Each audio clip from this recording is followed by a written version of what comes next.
بھر میں ڈینگی کے وار جاری. الائڈ اسپتال فیصل آباد میں ڈینگی کا ایک اور مریض جاں بحق ہو گیا. راولپنڈی میں 24 گھنٹوں کے دوران 157 افراد میں ڈینگی کی تصدیق. متاثرہ مریضوں کی مجموعی تعداد 5229 تک جا پہنچی.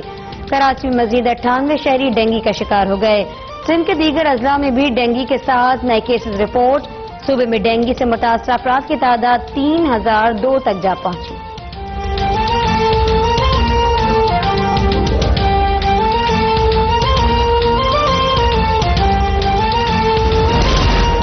سندھ میں پولیو کا ایک اور کیس سامنے آ گیا. ضلع کوٹری کے رہائشی 2.5 سالہ بچے میں وائرس کی تصدیق. بچے کو تمام ویکسین دی جا چکی. سندھ میں رواں سال پولیو میں مبتلا ہونے والے بچوں کی تعداد 7 ہو گئی. کراچی میں 3, حیدرآباد 2, لاڑکانہ کوٹری سے ایک پولیو کا کیس سامنے آیا.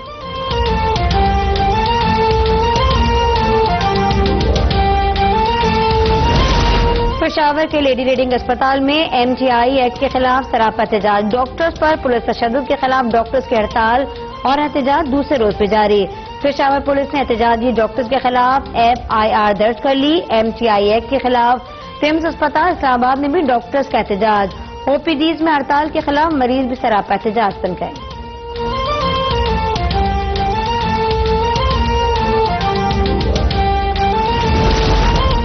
احتساب عدالت لاہور میں پیراگون اسکینڈل کیس کی سماعت. خواجہ برادران کے جوڈیشل ریمانڈ میں 3 روز کی توسیع. عدالت نے خواجہ برادران کو 1 اکتوبر کو دوبارہ پیش کرنے کا حکم. انسداد منشیات عدالت نے رانا ثناء اللہ کے جوڈیشل ریمانڈ میں 4 روز کی توسیع کر دی. آئندہ سماعت پر MD Safe City Authority record سمیت طلب.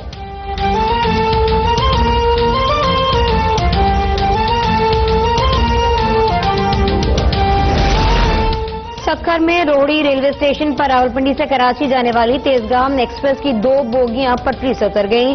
قراقرم ایکسپریس تیزگام کی خالی بوگی سے جا ٹکرائی. ٹرین کی رفتار کم ہونے کی وجہ سے کوئی جانی نقصان نہیں ہوا. حادثے کے بعد اب ٹریک پر ٹرینوں کی آمد و رفت معطل.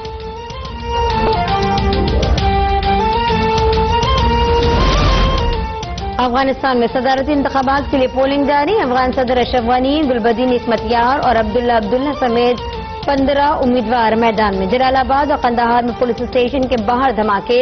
ایک شخص ہلاک, 15 سے زائد زخمی ہو گئے. پاکستان نے ترخم سرحد 2 روز کے لیے بند کر دی. بارڈر کے دونوں اطراف سیکورٹی کے انتہائی سخت انتظامات.